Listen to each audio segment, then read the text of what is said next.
right, welcome back to Blue by the Numbers. I'm joined with my friend Brian. Brian, I wanted to see if we can maybe switch up the podcast format today, and let's just become the podcast that talks about the Detroit Lions and Northern Illinois football. I think that might be more fun than what we're about to do. I can be talked into that. That seems a little more enjoyable than what we're faced with this week. Absolutely, man. How you doing? I'm doing really good. Good, You? man. I'm good. Saturday was really fun. I'm really glad the day just for some reason ended at like 12:05 p.m. The tailgate was great. We met some of the guys from Bustle with the Boys, Taylor Lewan, Will Compton. That was cool. And then I don't remember anything that actually happened after like noon. You wish you could just claim you were blacked out. Yeah. No, man. For those of the listeners that also listen to the podcast with Justin and I were at the game. It was cool. Like, it was really loud. That's the one thing I will say. Like, we brought the energy in the first quarter, even when it was like, 14-3. Like, hey, it's still a football game, and it just got out of hand quick, man. Like, it just snowballed. And so typically what we kind of do, and this is the first time we're doing this show after a loss, which is a pretty sick brag, by the way, Brian, with those that are watching on YouTube, with Brian with his national champions wallpaper on his TV behind him. So this is the first time we're doing this after a loss. I kind of feel like, and maybe this is like a little too meta of like getting into our podcast, but it was just really easy to go through and be like, oh yeah, this guy was good, that guy was good. So I kind of want to get your thoughts, and I really kind of want you to speak a little bit more here, because I've given my thoughts a lot on our podcast.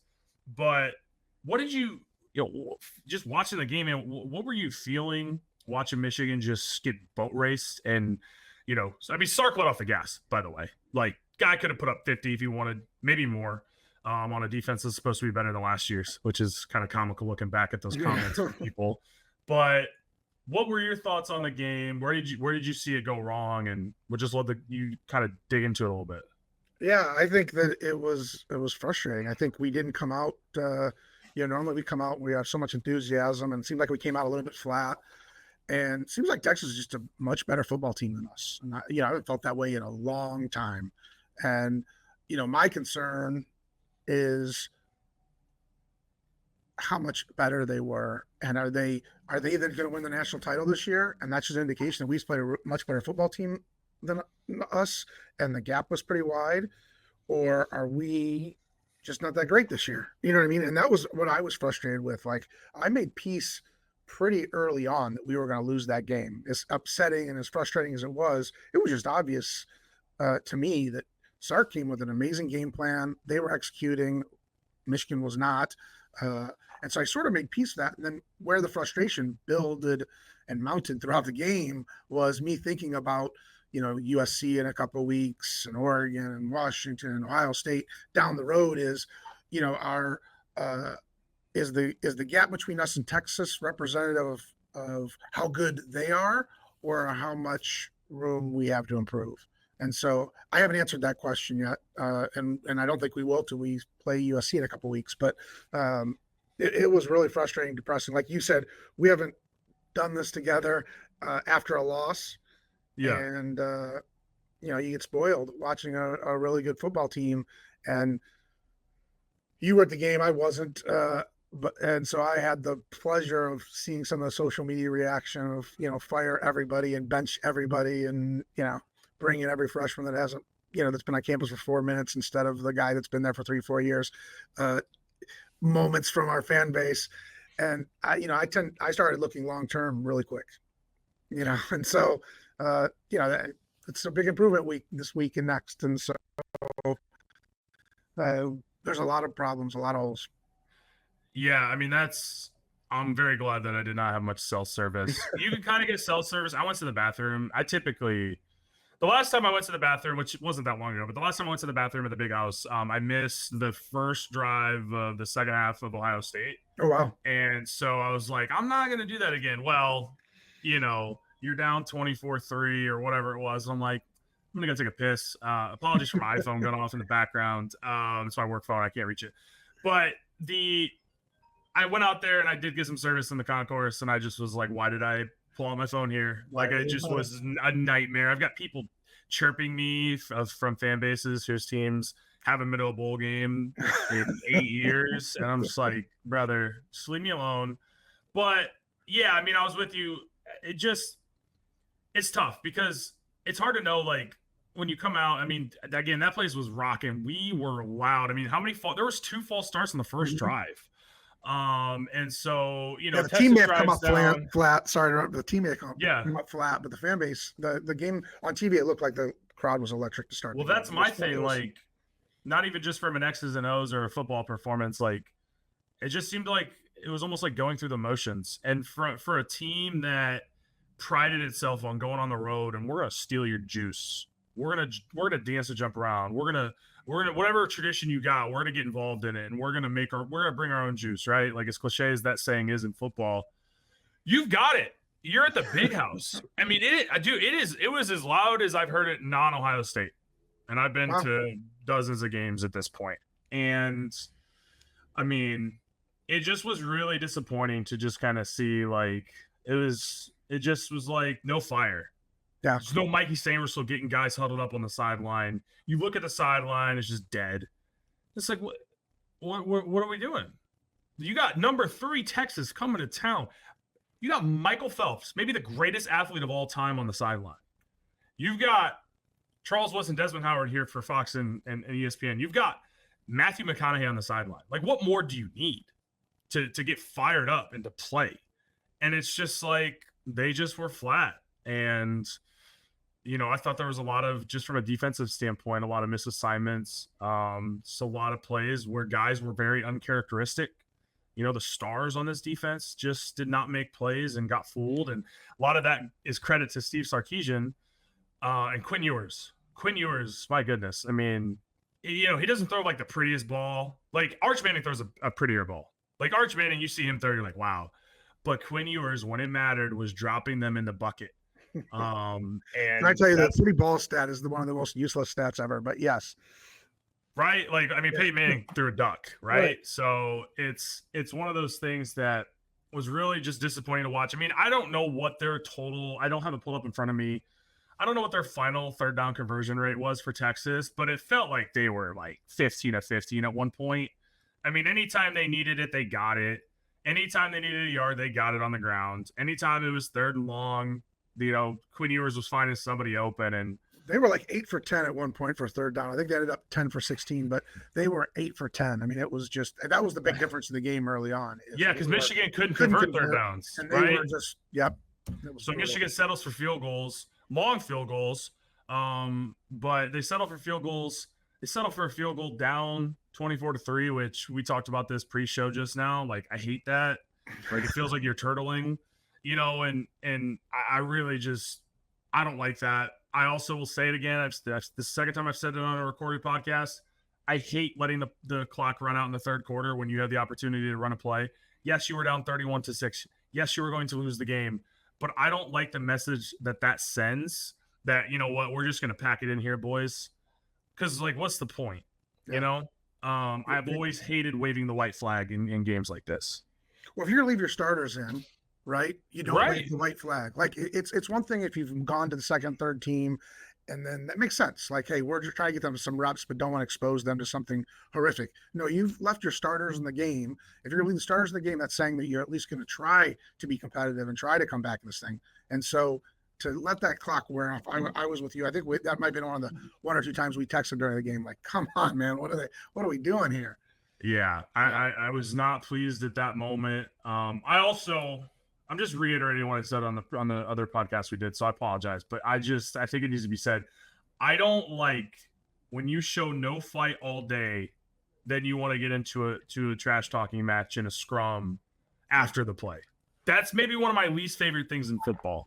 Because football is about energy, it's about passion, it's about bringing, just your own flavor to the game and all those sorts of things, and that's great. But if you're not doing it between the whistles, then I don't want to see it. Right? Like, it's one thing if this is, hey, it's 17-10 or whatever. Like, it's a battle. Dude, you're getting smoked. And now you want to show some fight after the whistle. I don't like that. So, yeah, like, outside of just the game itself, there were a lot of things that I was like, this is not a Michigan team that I recognize. And, it's something that I haven't seen from a Michigan team in a long time. Like, it reminds me of, oh gosh, was it Michael Shaw that like pushed look at assistant something at Ohio State, like before the game. It's just like fake tough guy stuff. Yeah, right. Fake tough guys, the worst. I hate that. And it's like crazy to me because you have now look, there's a lot of guys on this team that have really kind of cemented their legacy. They're gonna leave here as at least two-time Big Ten champions. 2-0, 3-0 against Ohio State or whatever, 2-1, 3-1, whatever that game turns out to be. National champs, right? But those younger guys have an opportunity to make their legacy even stronger and not be known as the guys, well, they were on the team with Blake and JJ and Roman and Zinter and Keegan. Right. And so it's like, what do you want your legacy to be here? You know, like, so it's a prove-it week, right? At practice at Schembecker Hall, you know, today is Monday. The next 4 or 5 days are crucial for this season. Like, how are you going to respond to getting punched in the mouth and made fun of on national, TV and all the memes and all the junk that people want to say? Like, take that personal, right? I hope they do. And like, hey, this isn't the football team that we're going to be. Yeah, I think perspective-wise, it was one game, right? Like, don't disagree with a single thing that you just said, but it was one game, an awful, horrific game where we looked completely outmatched, completely outclassed, completely outcoached. I mean, 3 things that we just haven't said in a bit, and but it is one game. And so, and it's really 2 games because the first game we saw a lot of the same errors, just had a lesser opponent. But, I'm just not, it's just not in my DNA to be uber negative and say, the house is on fire and we need to just let it burn to the ground, anything like that. I mean, it's one win in, 29 straight wins we've got to experience. So, right. 100%. Yeah, like, so it's like very frustrating. And there's no way to get around that. But like I said, at the Open, we have 2 weeks to get ready for a USC, right? And so the real test for us, and hopefully we're on here saying, it was an anomaly that we played so poorly and came out so flat and we're so completely outclassed last Saturday. Do I have a lot of confidence that's going to happen? To be honest, I don't. I want to be. It's hard to know. Yeah, it's hard. It's hard staff, right. So we're in a precarious spot. And I think, we've been pounding our chest for 2.5 years. I will continue to do that, by the way. Oh. I will still, amen, brother. Whatever January date is the national, I will continue, and even beyond then. Yeah, you don't have a natty since 23. I don't talk to me. Right. I will still continue to beat that drum because that's what you play this sport for. That's what you root for your teams for, right? No doubt. Is to go do that. And sometimes, you have a mass exodus. And these things happen. Now, that's not to say that this team doesn't have a lot of talent, because they do. And we heard all off season about how this defense might be better, right? And, we had, and this is not their fault at all. And I love these guys that we had on. I mean, we had guys from all the different insider sites, right? That this is what they're hearing. This is what's coming from inside Schembeckler Hall. And so it's like, what kind of pride do you have? What kind of fight do you have in you, right? Because, hey, guess what? You got Arkansas State coming on Saturday. Not a great team. I think they were getting beat by Tulsa pretty badly. Maybe it was Troy. I don't know. I'm not looking at it in front of me. But the one thing I will say, Brian, and I don't want to bring the vibes down even further, but Sacramento State almost put up 500 yards on Fresno State on Saturday. So it's like, got a lot to work on. Right. Got a lot to get done this week. Win the game.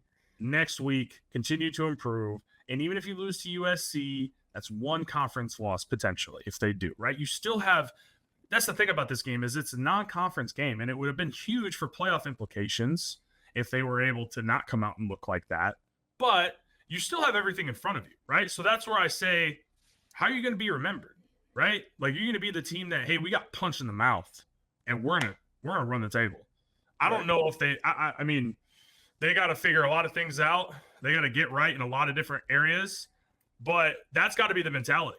Like, okay, hey, we took a big shot from Texas. That's a great team. We're going to move forward. We're going to learn from the film. We're going to burn it, and we're going to keep it moving. So that's what I'm curious to see how they come out against Arkansas State. I want to see them come out with their hair on fire. I want to see them look like – I want the effort from every guy on this team, however many 115 plus, that Aiden Hutchinson plays with on a regular basis for the Detroit Lions. Like, I need that level of hustle and just getting after it and try hard, right? Yeah. Like try hard's not cool unless you're kicking somebody's ass. Like that's where I'm at with it. Like I just want to see this team just come out and just be pissed off and just play with aggression. And like Arkansas State's a perfect get right game. Yeah. But they got to put the work in, and I know they will. I know they are. And these guys work their ass off, man. Like this, I don't want this to come off as me, questioning the work ethic of anybody in that building. Because, I didn't play Division I football. I had like D2 offers, and I decided not to play college football because I didn't want to put in that amount of work. So I'm not gonna sit here and be like, oh, these guys bust their tails, and that's why I want. I'm a Michigan fan, but like I know how hard they work. Like I want it for them, and I want to see them have that work pay off. Yeah. And it's worth remembering week 2 or week 3 of last year, Texas humbled Alabama and made Alabama look pretty pedestrian, and Alabama went on to make the playoff last year. So, I think there's things to feel good about. I mean, the team still has multiple first-round picks on the roster. 100%. You know what I mean? It's just, to me, it's fundamentals. Like I've watched the game twice now. I always watch it, and they're just not fundamentally sound. I mean, it was amazing on the defensive side of the ball how well Texas executed. I mean, there were so many plays where you could get frustrated where Michigan was at, but they had like a wall of blockers. I mean, Sark's a great play caller, and when you execute it well, it's tough to beat. But the tackling, it just seems like there's a lapse in some really basic fundamentals that, it seems like Brady Hoke's teams didn't have those issues. They had other issues. Rich Rodriguez had some fundamental issues, and I don't really want to ever compare it, but there were just so many things from gap scheme responsibility, tackling, just awareness, that was really frustrating. And I was like, who am I watching right now? And so, it's not the guys. Like sometimes you have a lot of guys you had mentioned earlier, you have a bunch of people leave, you have a mass exodus. They have the guys, it's just the coaches putting the right scheme together, put them in the best positions to take advantage of that talent. There were far too many plays where Mason Graham was playing on the edge, trying to put pressure on the edge. I know he's quick for a tackle, but I'd much rather see one of our edge guys coming off the edge there. I know you're trying to confuse them and give them different looks, but give the guy a rest, give the guy a blow, because we're not playing nearly the rotation of defensive tackles and defensive ends that we played the last couple of years. And I'd much rather roll someone in that look and give him a couple minutes to take a breather. There's just a lot of things that they need to clean up. And like you said, it's a really important week this week. And, attitude's a big thing. Focus and working on the fundamentals. Fundamentals are what frustrate me the most. Yeah, a lot of missed tackles, a lot of missed assignments. Just sloppy football. Sloppy football from a team that was just so good at the little things, right? Like that's what separates good teams to great teams, is that they're really great at the very small things that you don't think about. Like there's this clip out there of things you take for granted, Right. I'll bring this up again because I talked about it with Justin, but there's this clip of Peyton Manning talking about like the different ways and techniques to run a play action and how important that is, or even just a handoff so they're similar. And it's like a guy like that who won multiple MVPs, 2 Super Bowls, Hall of Famer, one of the best to ever do it. Like he was in his like 10th year talking about this stuff, right? And it's like you've got to hone in on the small things. And I wonder, Brian, I want to pose this question to you.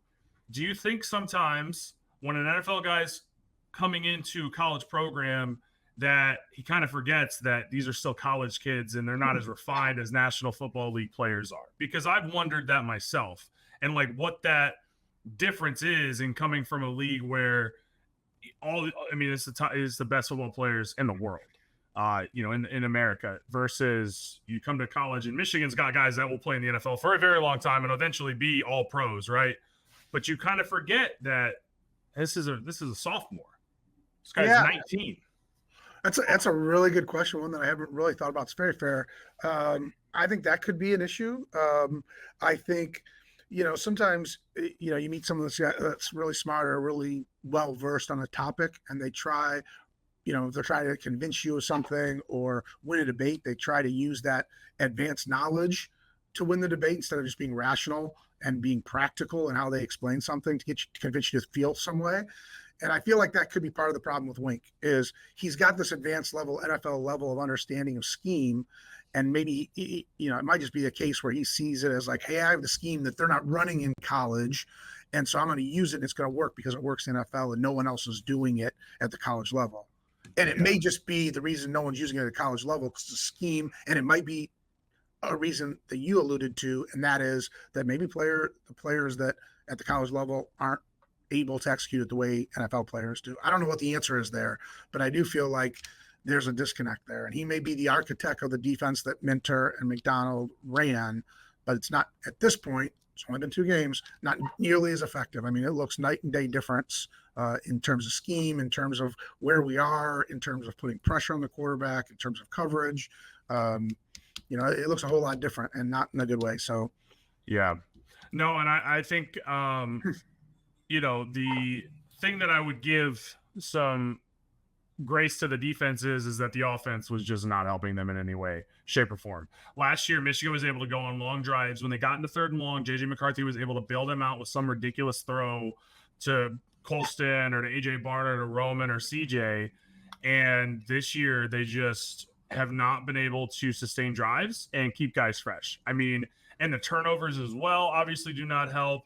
You have the fumble right before half where, Colson probably picks up that first down. You're at least at the, able to run off the clock, get to halftime. Hey, you know what? We're down 14. We get the ball at half. Right. And instead it's 24-3 and they scored like 6 seconds left.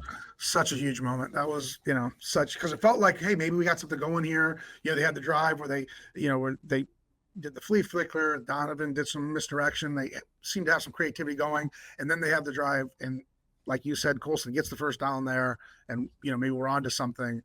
And that was just such a huge momentum swing there. Particularly, like, it felt so deflating that it was Loveland that did that. You know what I mean? Like a guy that we're counting on to be our best player. Like a mistake's a mistake, a turnover's a turnover. But when it's one of your best guys and you're already down and you're struggling, when it's one of your best guys, it feels like, that old saying, a quicksand. Like, no matter what we do, we can't get out. When even our best players are making these mistakes, it's like, what's going on? That was a moment of the game where I threw my hands up. Like, if even Colson Loveland's messing up, it just took the air out of the stadium, right? Because who knows? The offense. We'll talk about that a little bit. We're not going to go super long on this pod, but you're down. You're down 17-3 at that point. You're driving. I can't remember if they had a first down at that point or not, but they were close. If you would have got that first down, you'd been close to the midfield logo. I have not watched it. I'll be honest. I have not subjected myself to that, Brian. You're a bigger man than me. I was tough enough to watch the Fresno State cut up at times. And I just wanted to watch Red Zone yesterday, to be completely honest with you. So I probably will watch it at some point, but actually, the 38-yard line, just okay, whatever it's worth. And I think the first down was a few yards beyond that, but he had running room, and it's just it's unfortunate because Colson's the guy that's honestly been carrying the offense, right? Like he's making plays left and right, and it's just it's just an unforced error, and all you can do is just pat him on the helmet and just lift him up, right? Like that's the kind of thing where when your stars make mistakes like that and it's uncharacteristic, it's very easy to be like, hey, it's okay. Like everybody messes up and has those moments. So I wanted to talk about this in the time of possession. It's kind of funny as I'm looking on ESPN here just to look at the stats, like how kind of close things were. They outgained Michigan by 103 yards. They have 6 more first downs. They hold the ball for about 2 minutes and 40 seconds longer in time of possession. But then the massive 3 turnovers just staring you right in the face. But in the first half, Texas goes, I don't know the exact amount of yards and plays they went when they had the touchdown that was called back and they missed the field goal, but that was a long drive. Then Michigan goes 3 and out, and then Texas goes 6 plays, 56 yards, 3 minutes, 6 seconds off the clock. Michigan goes back on a 9-play, 55-yard drive where they get a field goal. And then Texas goes 12 plays, 76 yards, 453. And then they go, and I think Michigan would have had a very short drive, and then they go 10 plays, 29 yards, 410. And then Michigan fumbles, and they go 6 plays, 42 yards. So there's quite a few. That last one's not as long because they were in hurry up trying to get in before the end of half. But that's a lot of time. I think it was 2-1 in the first half. It was like 20 minutes to 10 minutes.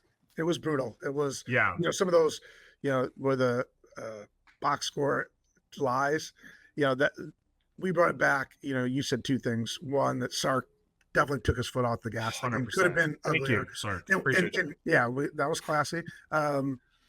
You know, we got some things going late because they were in prevent, kind of went vanilla just to try to salvage, not giving us anything big deep. So it really shifted the stats to be more in our favor when in reality it wasn't that close. And you know, to your point, their drives were just, man, they looked really good. I mean, you know, I will say, and you know, the one benefit of doing this on Monday as opposed to Saturday right after the game or even Sunday midday is, you know, you get time to take a breath and calm down. And yeah, I keep telling myself it was one game, and that Texas team, you know, and then we're gonna learn how much of that was a result of Michigan's play, but that Texas team is about as complete as I've seen. I mean, that, you know, they were just dominant, and the play calling. I mean, I just feel like, and Quinn Ewers, you know, for the life of me, you know, it's about. We've played some great quarterbacks. You know, last year we played Penix, we played Milrow, we played.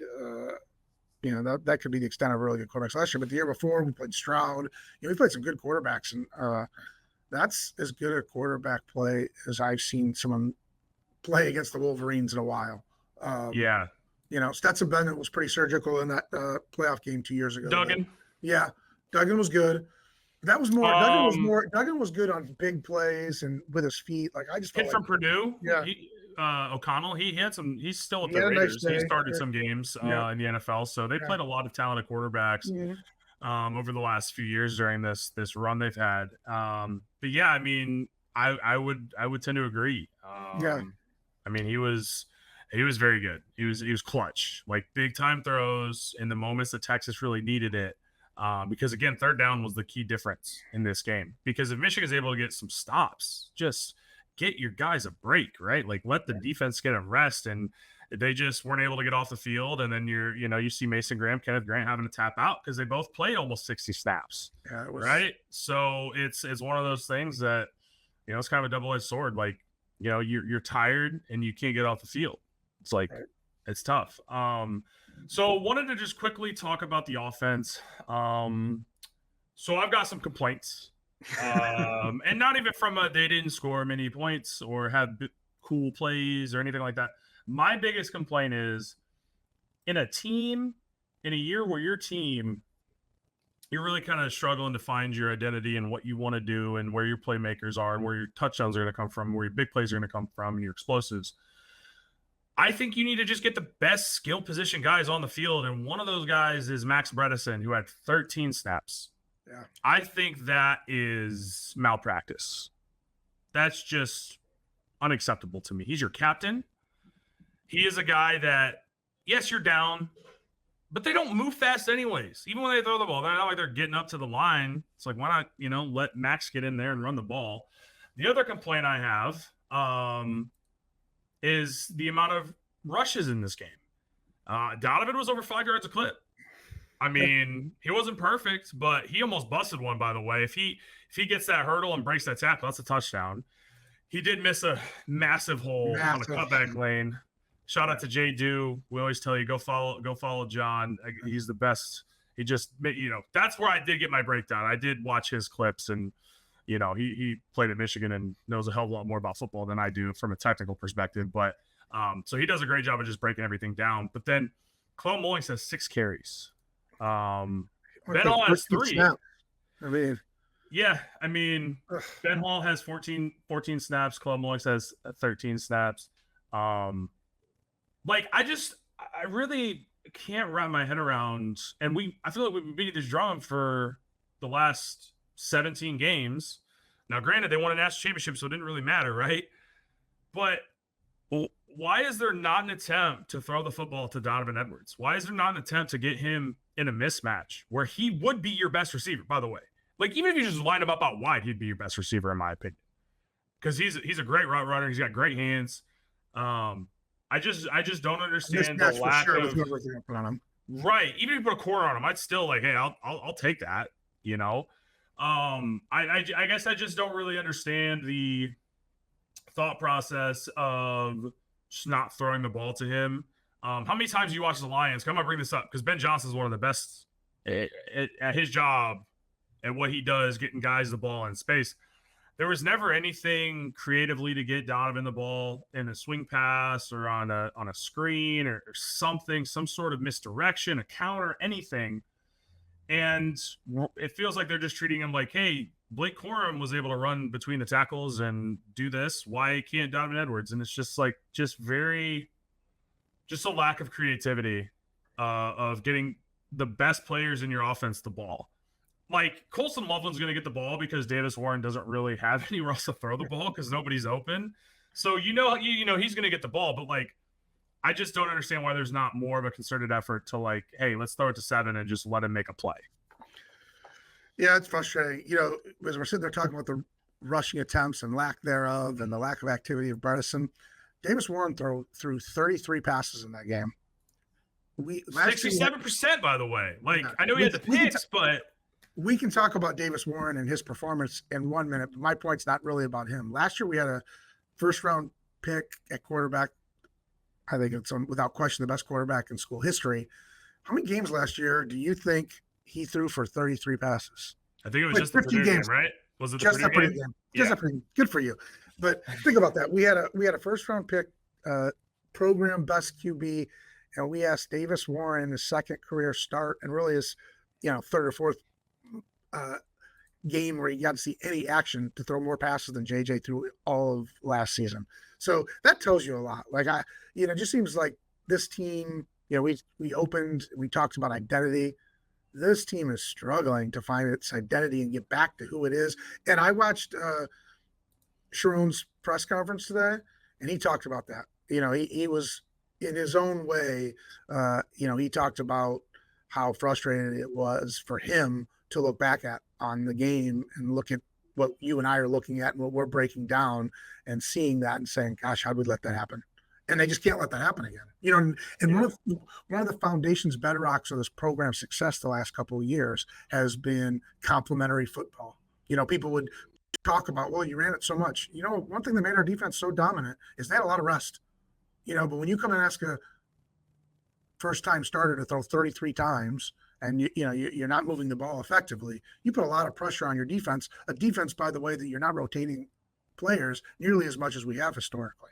I mean, Mason Graham and Kenneth Grant played a ton of snaps. Our linebackers, we played 3 linebackers yesterday, or Saturday rather. They're not rotating guys. So if you're gonna, these quick drives that you alluded to throughout the game, if you're gonna do that, that's not complementary football. You're putting your defense in a really tough spot. So they just got to get back to Michigan football. It sounds so cliche, but it's so true. Yeah, I mean, it's tough because it's like, yeah, I know that Michigan's down a bunch of points, so you're trying to throw the ball to get big plays. But the thing is they don't even take shots. Davis Warren was 4 or 5 on passes, 20 or more yards in the air, I believe. Now, I don't know. I'll be honest. I don't know how many of those came in garbage time. I don't know how many of those didn't. Like, it was the way that the game developed was just so hard to believe that like my brain is kind of having trouble like remembering it in chronological order. But like the one of the picks was just all 5 guys ran the same distance hitch. It's like a 5-yard hit. Everybody's on a 5-yard hitch. Like I don't understand why there's no attempt to just run mesh. Like I said this yesterday, like just have Samaj and Tyler Morris just like run mesh and just see if somebody gets opening. And if it's man coverage, great, because Samaj is fast enough to try to pull away. And if it's zone, have those guys try to sit down and see if Davis can find it. And then, dude, hell, I would take a Morion Walker. He got 1 snap. Just send him on a go route. Just see what happens. Like, just throw it down there. Yeah. And I know these guys see him in practice every week and every day, and I get that. But it's like, just have some sort of deep threat, right? To not be able to just condense the field to 10 yards and everybody's in the box. So, yeah, I don't know, man. It was not fun. Got to get right game though, right? Like this is the best medicine for Michigan is to go out and dominate in a team that they should dominate, right? Yeah. Like keep it simple, get back to the basics. Like just see yourself have some success. See, like basketball, see a shot go through the net. That's all I'm asking for. We need to build up confidence too. Like I always love in these games. And we've had the pleasure and the luxury these last few years as when we play opponents like this to play the entire roster. That the quote from PJ Fleck, who played Minnesota, when he said it was the best team he's ever played against, and that we played 100 and some guys that game. I don't know if this is the game for that. Like, you want to get some guys some rest, but you need to build up some confidence in these guys. And it's still a team with a new coaching staff that's trying to learn, figure each other out in whatever scheme we're running. So I feel like this is one where, let's put the pedal down and keep it on the floor. Let's do it. And I don't think that'll happen. I think he'll rotate players, and we'll win the game 45-13 or something. But I'd love to see a dominant performance, and we got to get some things right. Like, they got to figure out the right tackles position. I mean, that's just horrible. Tough on the kid, man. Tough on the kid, but he's not tough on the kid, but he's not doing his job. I think the linebackers. I feel like one of the things I was most excited about this team going into the year was linebackers. I felt like Hausman got his body right. Everything we heard is that he was playing great. Barham is just a physical specimen, but when you watch, those guys are out of position so much, and you take for granted, Michael Barrett, Junior Colson, whatever you want to say. I mean, Junior Colson was obviously one of the highest drafted linebackers in last year's draft, but man, they were just in the hole, cleaning things up. Rod Moore, that back center of the defense is another area where we're just the gap, responsibility. Rod would help a lot. Rod would help a lot of the issues. Yeah. So I did see one scheme where they had Mason Graham. The most frustrating play for me didn't result in a really big play or anything like that, but it just, the shades of any Michigan fan will get what I'm saying, is there was a formation early in the third quarter with Mason Graham on the edge, and Quentin Johnson came down into like a blitz linebacker position, but it was like, that's not something I want to see. They were trying to confuse the front, and they dropped I think Cameron Brandt was in there at the time, and they dropped him a little bit, but it was just it was like, that was a Don Brown type look, and I was like, I don't want to see that again. You know what I mean? Like, don't get too cute. I'd rather just have a 4-man stunt and just drop 7 in the coverage if that's what you want to do, right? Amen. Like, just try to get some sort of confusion, mess with their line calls, and see if you can do something that way versus like, hey, here's a 6 foot, 210-pound safety in the box. Like, unless it's Jabril Peppers, I'm good. Yeah. Yeah, there was a lot of weird things just from a schematic standpoint that were just kind of hard to fathom. So let's do this. Let's do this. We haven't talked about the numbers, Brian. What's that? We haven't talked any numbers. Numbers, schmumbers. I mean, Ike Iwana was the highest rated player, if anyone was curious. So that tells you much. Yeah. Shout out to Ike. 6 snaps, played well. Go Blue Ike. I think we would be remiss if we didn't spend any time talking about it, and then we can get out of here and hope for a great week and a fun conversation a week from now. But Davis Warren, like, all the fans, he's not JJ McCarthy, right?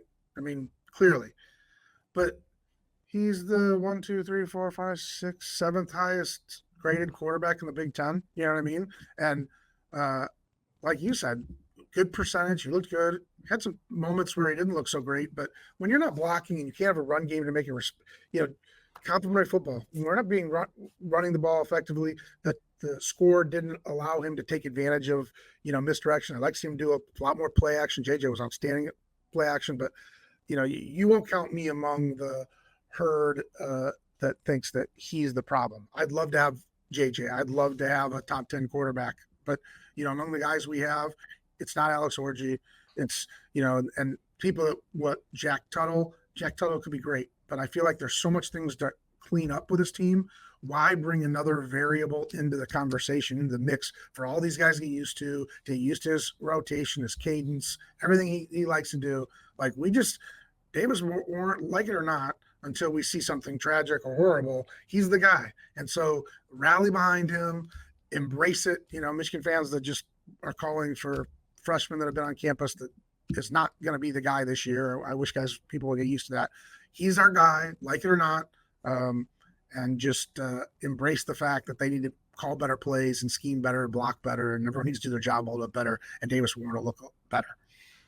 No, absolutely. And we texted about this, but to the people that are saying that Davis Warren is the worst quarterback in Michigan history, I was there in 2008. I was there in 2012 when Denard Robinson gets hurt in Lincoln, Nebraska. I was there in 2017. So I was there in 2020. So let's he's not even in my top 5 most concerning things about this team right now. No, I don't know where I'm not going to make a list. I'm not into that. There's some folks that like that kind of stuff. I'm not into that, Brian. But if I had to make a list, he's not even anywhere close to the top 5 because, again, like anybody watch the Panthers? This poor kid, Bryce Young. I'm not saying that offensive line for Michigan is as bad as the Panthers offensive line is in the NFL. But, man, it's really hard to play quarterback when you're getting just rushed and you can't settle in. And I thought Davis Warren, in the moments that he had to scramble and get outside the pocket, I'll end with this, I thought he was really good. I thought he made some plays when he needed to. And I think he got better. He had a pick that was batted up, and then he threw a bad pick because Colson Level wasn't looking. They weren't on the same page. That kind of stuff happens. So I just don't think it's fair to sit here and criticize this kid. When he's a walk-on, I mean, he was thrust into the position, and he's doing as well as you could reasonably hope. That's it, right? Like, to anyone that would watch this and say, oh, you guys are just being homers. And no, we're not being homers. We're being pragmatic and realistic. We are fully acknowledging that he's not J.J. McCarthy. He's not a guy that's going to be first, second, third team, all Big Ten. But we fully kind of are embracing that he's the best option we have on the roster for this team this year. And so the fact that you and I kind of both are on the same page with this one, it gets frustrating to hear the calls and from people that, everyone's entitled to their own opinion, I guess, but that saying he's our issue and that, bring in whomever, because I don't want to disparage any of the guys behind him, but I'm at peace with he's our best guy. I wish we had a guy that's going to be a future first round pick. Davis Warren is not going to be that. Davis Warren will not be an NFL quarterback. But I think he's played well, and there's no reason to think a guy that has this little experience playing the position, and has been out of playing for so long, that he won't get better. And so, absolutely, keep giving him the reps, have confidence that they'll get, their timing better, and let's hope they get better quick in 2 weeks because a loss at home to USC would be tough. Absolutely, and USC just was dominant. Mm-hmm. Utah State 48-0. It sounds like really good. D'Anton Lynn has that defense. Lincoln Riley might have a defense. That's a scary thought. Yeah. Don't have Caleb Williams, but Miller Moss looks pretty damn good, pretty clutch. So that's going to be a big game, man. But yeah, Arkansas State this Saturday. We will be doing our tailgate. Justin will not be there. He's got a wedding to officiate. Sounds like a great time. I will be there. My wife's going to kill me, but that's okay because we're going to have the tailgate anyways. I'll be there in the morning, so come out to the Chrysler lot. We'll have some Truly, some Sun Cruiser, some North Peak, all the goodies. It'll probably be a more condensed, lighter, I guess, tailgate. I am just one guy, Brian. I'm just a guy with a truck. Heavy lies the crown, my friend. Yes, we will set up and have our tailgate and hopefully, have a good day in Michigan football. But thank you everyone for listening. You can follow us on Twitter at BlueBandID. You can follow us Facebook, Instagram. BlueBandID.com. Check out our podcast, YouTube, Apple, Spotify, BlueBandID. We appreciate you. Go Blue. Go Blue.